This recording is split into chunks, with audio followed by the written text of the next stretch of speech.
saying I got decent prices, and I'm robbing all they niggas, girl, I ain't the decent type. She say she ain't fucking less, it's me, so she gon' keep it right. Every time I'm bored, I hit my bro, let's get a key tonight. He say it's some niggas talking tough, let's hit that 3 tonight. I know where they be at night, they take off the scene of light. I just hit that blunt, I'm in a party looking over.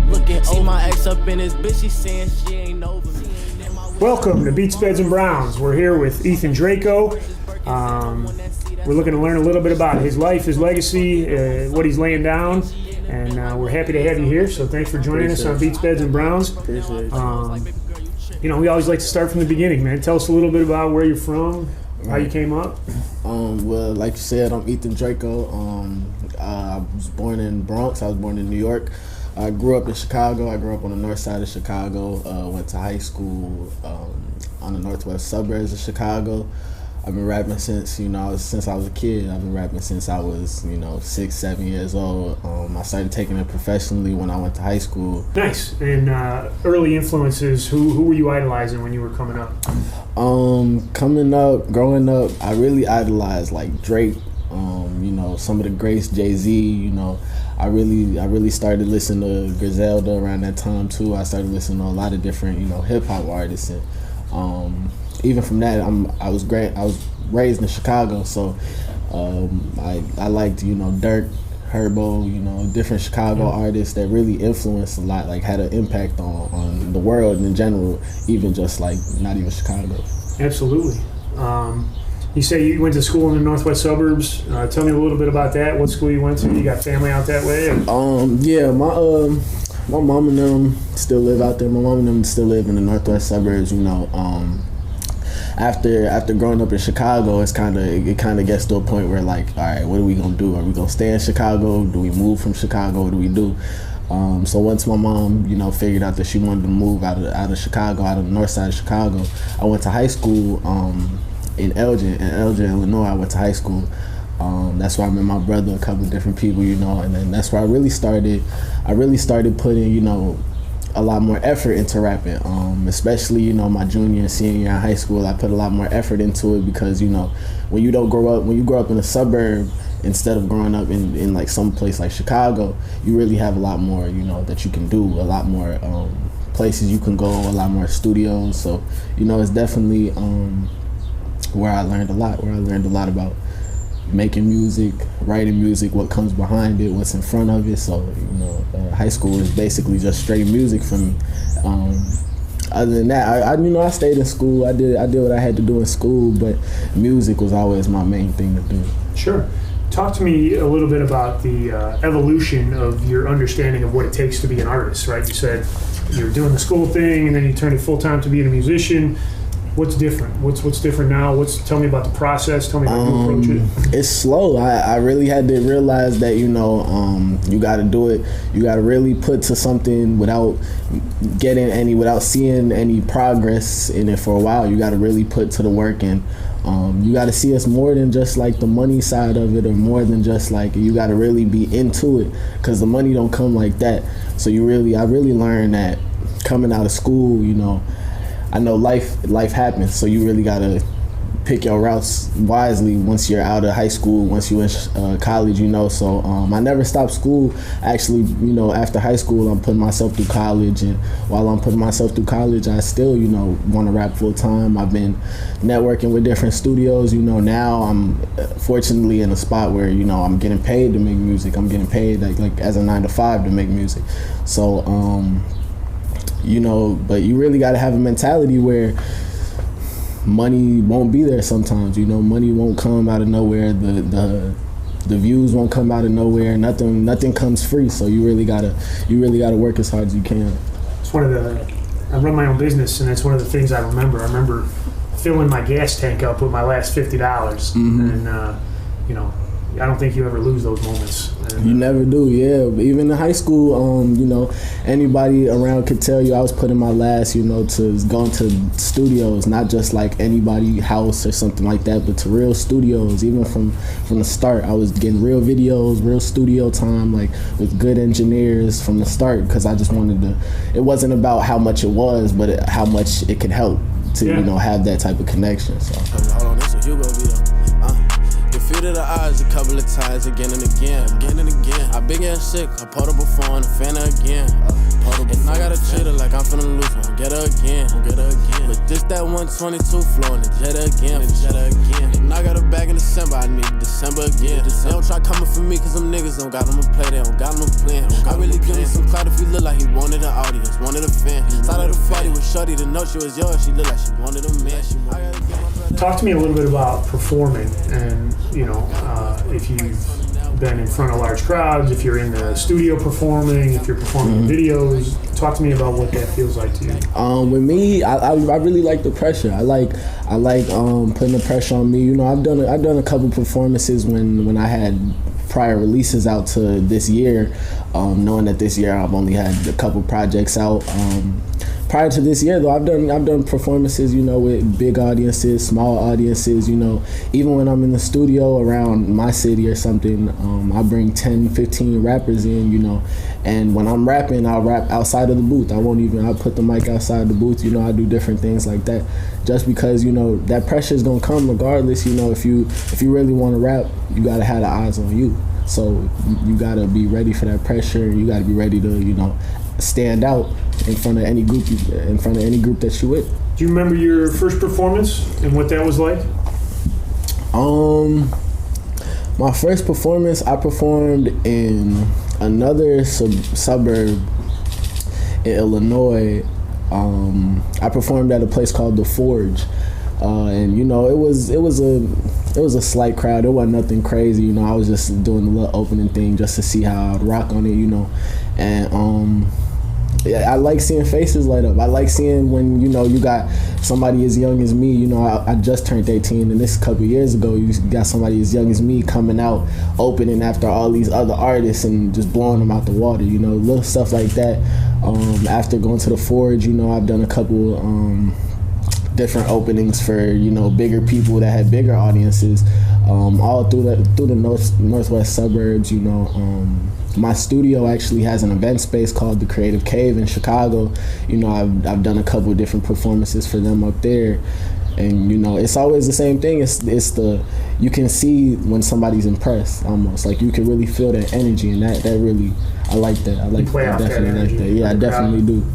Nice. So, being that you can sense that energy and feel it from not only your peers but then the audience as well, do you prefer being in the studio and having a small tight-knit group, or do you prefer performing live where you can really kind of dig that? Yeah, I think I like the studio more. I definitely like the studio more. I'm a teacher better than I am a learner.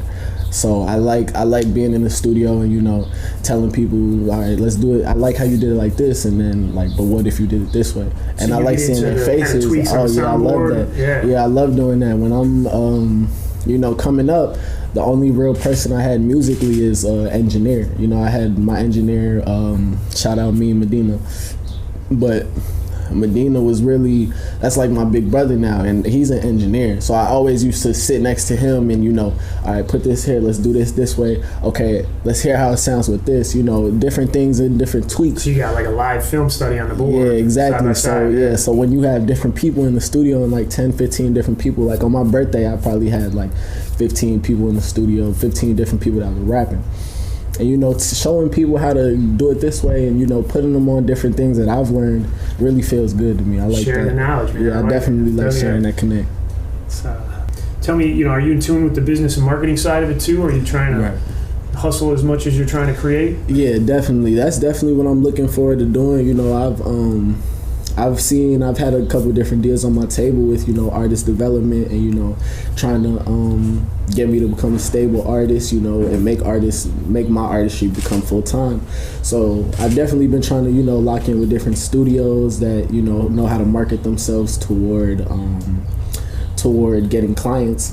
So the studio that I'm working with now, Higher Learning Music Group in Chicago, they really know how to market their clients. They've been up for a couple months now, and it's really special to see what they're doing, and for them to be working with me and trying to make me stable, and then really push how I promote my music, push how I want to put, different Google ads up or different, Instagram promotions up.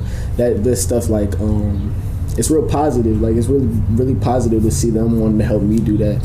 And they're with the Creative Cave, right? So they're trying to create kind of an artist collective. Right, so they're creating, right. And they just want to start, they're trying to start with one artist. And, it's definitely, I think it's really good to start with an artist that's, hasn't already maintained, like a certain type of audience. Especially for me, where I'm really more of an artist that a lot of people know my music behind the scenes more than they do like in front of it. So for them to be working with me and working from the ground up, that I feel like it's an advantage. I love that environment. Not only is that better for creatives, but your success is not at the detriment of my success. We can both succeed. Mm-hmm. Talking of success, everybody's got a different end destination to be successful. Everybody's got a different definition of the journey.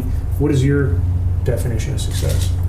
My definition of success, I would say my definition of success got to be, me stable, my family stable, everybody around me stable, and in our own lane of doing something we love, like where we don't have to go do something that we don't want to do because, we got to pay the rent, or because we got to, So I feel like stability is something that's really big to me, especially now, seeing I can, save other people money or invest in somebody else's business through me being an artist. I feel like that's real success to me, being able to invest in other people how I was invested in. Nice. And are you the only entertainer in your family? You said your sister dabbled in the game a bit. Oh yeah, I'm definitely the only entertainer in my family. My sister, when she did that, back in like middle school, where everybody else wanted to do that, especially growing up in Chicago, rap was such a big thing to want to do. So when she did it for fun, I kind of took it serious and was like, okay, I really see something in me with this. So I'm really the only artist in my family, I would say. Everybody else, my sisters both have, they have their own like freelance jobs and things like that, and their own businesses. But creative-wise, art-wise, I'm the only rapper. Oftentimes, when an artist comes out of nowhere, it's only a small periphery that they're really emerging from, and they get kind of labeled an overnight success. Talk to me about the realness of all the work that you put in, and there is no such thing as overnight success. Tough. Yeah, I'm glad that you said it, because this shit it's real tough. It's really something that you gotta really put your mind to and put yourself in a mentality that if it doesn't go the way you want it to go, you need a plan of action behind it. You need a plan of action behind that. If that doesn't go that way, I got a couple of different songs coming out where I said, and I really meant it, I had the bus to the train to the studio. Like, we took the bus to the train to the studio right after that at 8 in the morning, 7 in the morning, 8 at night, whenever we could. That was really what we had to do, and we had to put our whole minds to it. Like, even for me, coming to where I am now and being in front of a different audience, I feel like 5 years ago, I would have never seen myself here. Even back then I was putting my last to, Ubers and different lifts to even just get up there, or we would walk there in the rain, we would do different things that really builds you to say, like, once you finally hit like a positive place in your life, and once you finally say, okay, this is the win that we've been looking for, it really makes you think like, damn, I manifested this. Like, I really pushed this for myself. Like, I really put the work in, and this is why I did it. Exactly. Yeah. You got to do everything before it comes. How close are you following trends in the industry or new artists, or are you just focused on your thing, staying in your lane? Right now, just because of how hectic it really gets, because, after you eat the dream, sleep the dream, once the dream comes, you still got to work. So, right now I've really been focused on myself. I really like to watch new artists, and I like to watch how they're built, because, at the end of the day, I'm a new artist that wants to come out. So I like to follow the trends. I like to follow what's popping, what's new. I don't want to follow it to the point where it's in my music, because my real goal isn't to become like a trend rapper or a rapper that just has a trend and, falls off after that trend. My whole goal is to have something that stretches longer than just a trend, stretches longer than just something that's here today and gone tomorrow. Yeah, go. Yeah, go.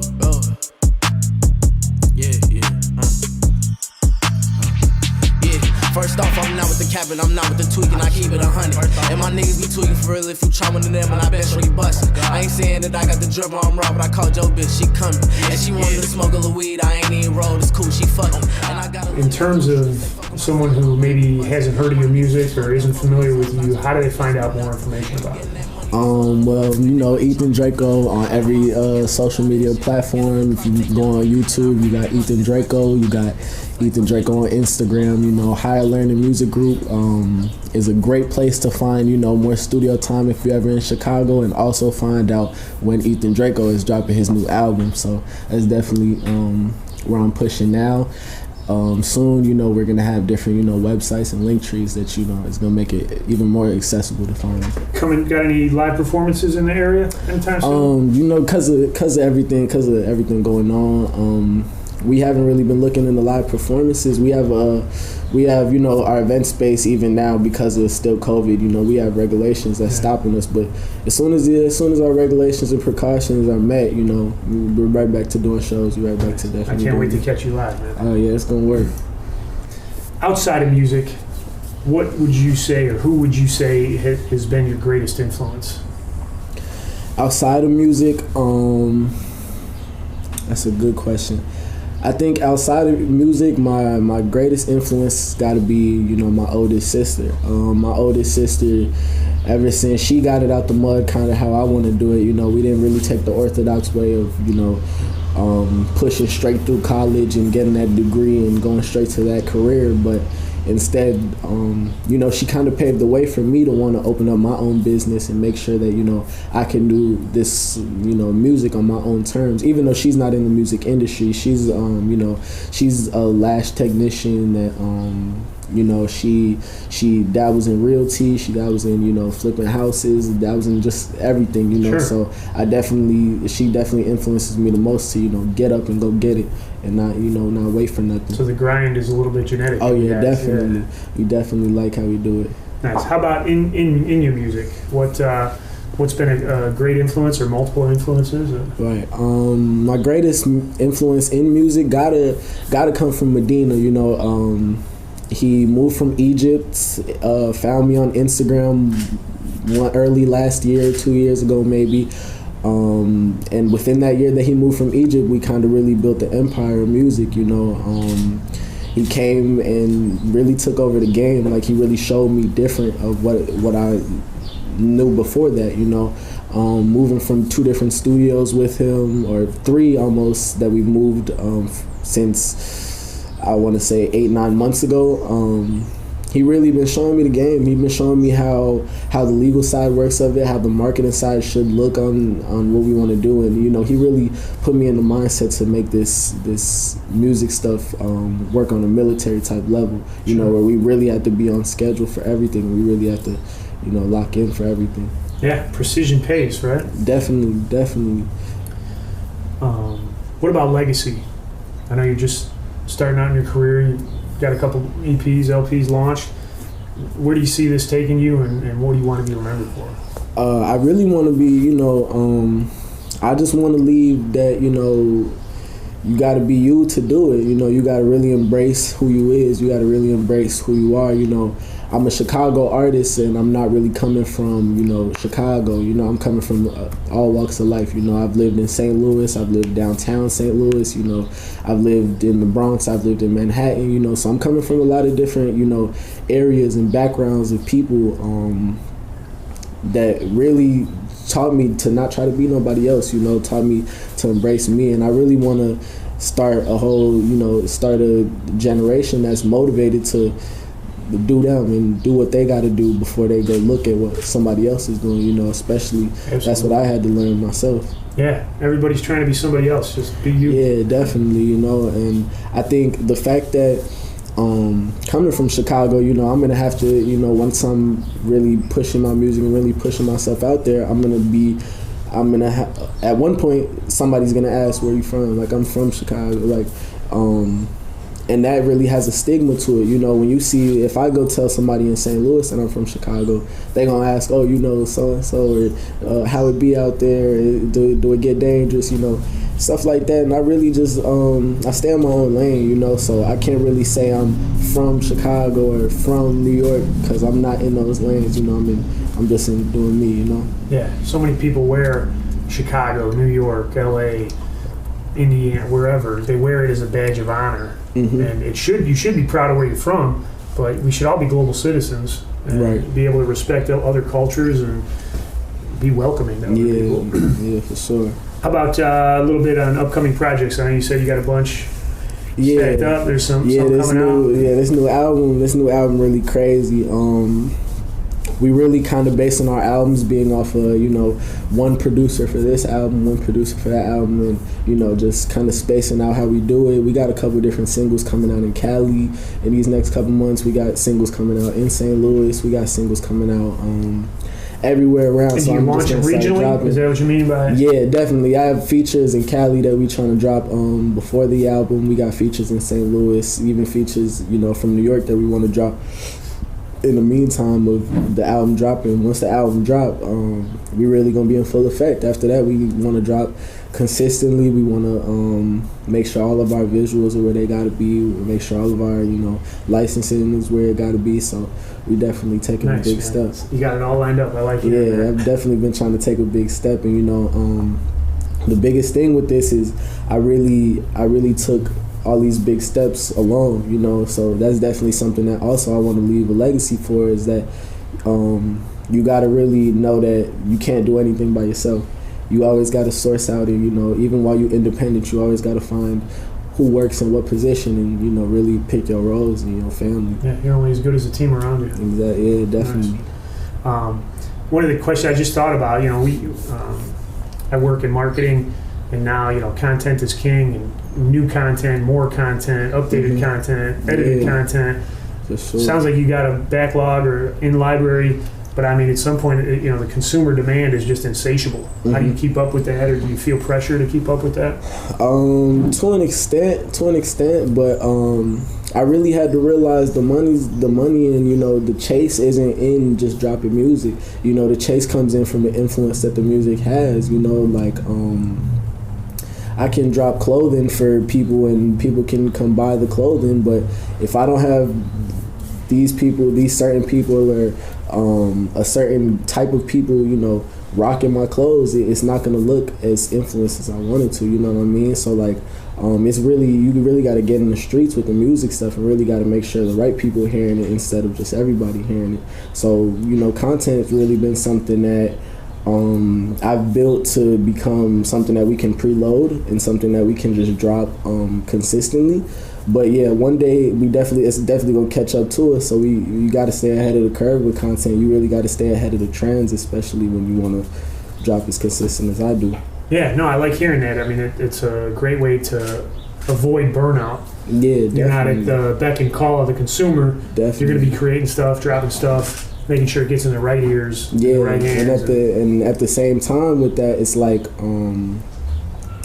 when I want to drop, I really want to drop to a point there's still some exclusivity in it. You know, there's still some point where I control the demand instead of letting the demand get to me. And I feel like that's where a lot of artists get mixed up, where they want to upkeep the demand instead of control how much, you know, people should want your music, when they should want your music, because you want them to want it as soon as you're ready to give it to them, instead of them wanting it when you're not ready to move around or drop the content how they need it, how they want it, you know. So yeah, that's great.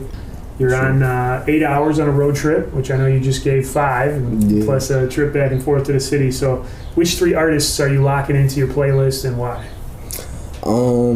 I think the first artist we gotta lock in is Lil Durk. Lil Durk, he doing something that the city ain't really seen, Chicago has never really seen. He really putting on for a lot more artists even outside of his state, you know, and they're hits. They're back to back. I feel like there's a lot of Durk songs that you can find that's back to back hits. Second person I gotta put into the playlist is I say Drake. Drake got a whole bunch of, he got catalog on top of catalog, and that's really my generation's, like, that's almost the greatest we ever seen in my generation. That's one of the people that, I had all his songs with the rest of YMCMB and Lil Wayne on the iPod, Yeah.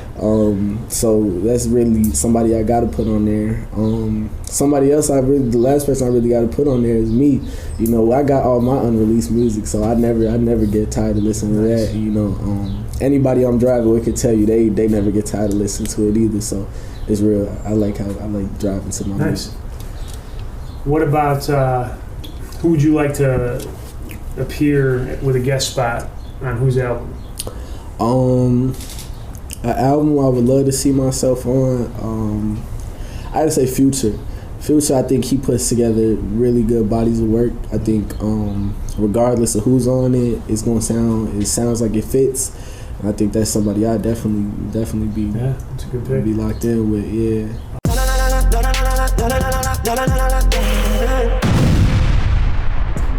All right, we're here chilling with Ethan Draco with Beats, Beds, and Browns. We're going to hit hard hitters and wig splitters, where we do a deep dive into the questions that our audience demands of our artists. So if you're ready to go, what we're looking for is just maybe one-word answers or very brief, and we're just going to run through them. Some of them are cultural, some of them are regional, some of them are nonsense.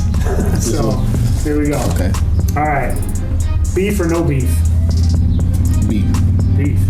Cash or Queens? Cash. Big black truck or 6'4"? Truck. Truck. Yeah. Edibles or flour? Flour. Tupac or Biggie?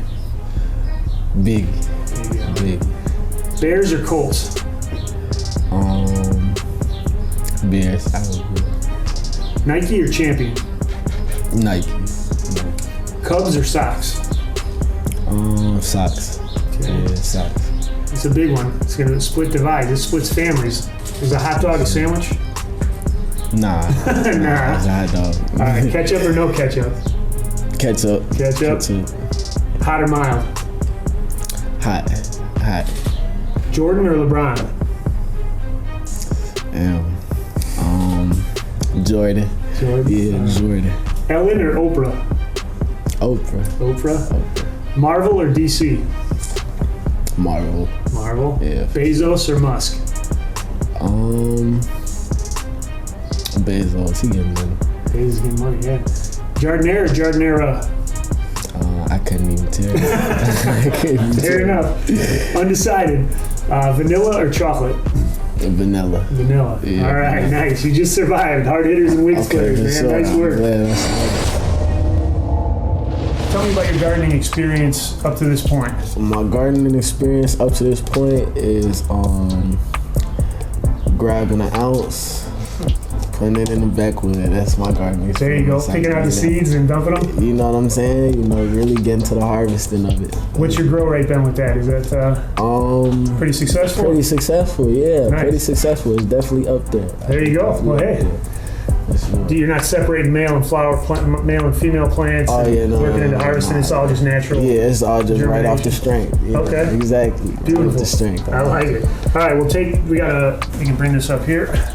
Go ahead and give it a scoop. Give me a full cup of dirt there. Okay, a full cup right here. Is it a little clumpy? Just a little like it. Got it. There you go. That's perfect. Tap it on the bottom, let it settle a little bit. And then put the yellow jalapeno. Tay, you don't mind if I plant your acorn, do you? Yeah? All right, let's scoop in here. So what I put in here out of that? So this is hundreds of individual seeds. Each one of these would turn into a plant. So we harvested these from last year just as we're scooping them out to eat them. Mm-hmm. We just set them aside and then clean them and dry them. Right. So if you just sprinkle half a dozen or so in there, okay. And then you'll make sure that they settle in.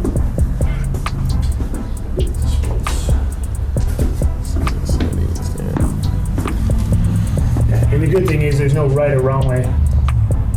And you can just push those in a little bit, about a half inch, quarter inch. Just push them all in? Yeah. Okay. And then you want to get them real wet with this.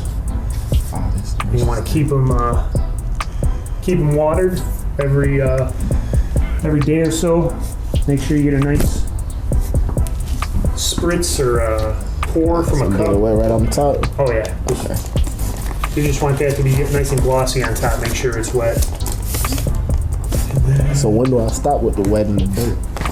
Because can't that affect how you plant? Yeah, you can definitely overwater. And optimally, there would be holes in the bottom of these cups. So you don't want to overwater right now while they're in a cup that can't drain. But That's good. yeah, keep going. You want to get the whole cup. Yeah. Especially early on. Typically, we would soak these seeds overnight and before we put them in so that they're ready to spring. And you want to give it sunlight and water. Yeah, that's good. Good. Okay, cool. And then where did the acorns go? So I need a plant in my house. Yeah, put that in a window and pretty soon you'll have something to talk to, keep you company. So, You'll be going nuts like me. You'll have a whole yard full. yeah, you know what I'm saying? I like little flowers and plants. I don't know about the vegetables though. My mom used to plant a lot of vegetables, like tomatoes. We had a little tomato tree. Okay. But I don't know about the vegetables. I don't know how to keep those. I wouldn't eat no vegetable that I would grow. You wouldn't? I don't think It'd be that's better safe. for you. I don't think it's safe if I grew it. No. See, this is part of the reason that I do it is to keep my family safe. I'm a conspiracy theorist. Maybe not. Maybe just normal. But around. If you want to give that a couple spritzes, all of the store-bought stuff is either planted in commercial fields that has chemicals in it, or is stored. Like apples usually sit for a year, covered in wax. Yeah, keep going, man. I'm doing 25 squirts a day. Yeah. Oh, okay. Soaking. And under the right conditions, right? Moisture, sunlight, heat. You could see as soon as 7, but probably in 14 days. You'll start to see if you tend it every day. Just make sure you're getting it wet, and then you'll have some sprouts pop up, and then you'll have to shoot me a text and. What's the next steps? Cause I don't know how to grow no jalapeno. No, so let's go to it. Let's let me bring over the yellow.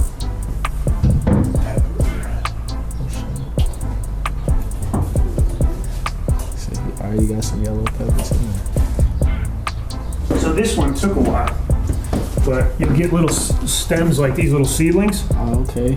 And then, like if you're in the cup and you get a half dozen, you can just break up the dirt and move them into either a pot like this or out into the ground.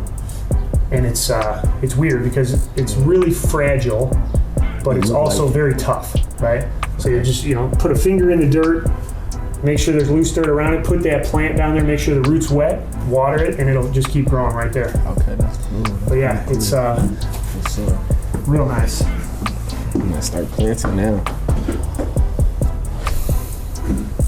All right, so that's the portion of our interview with Ethan Draco. We've covered beats, we've covered beds.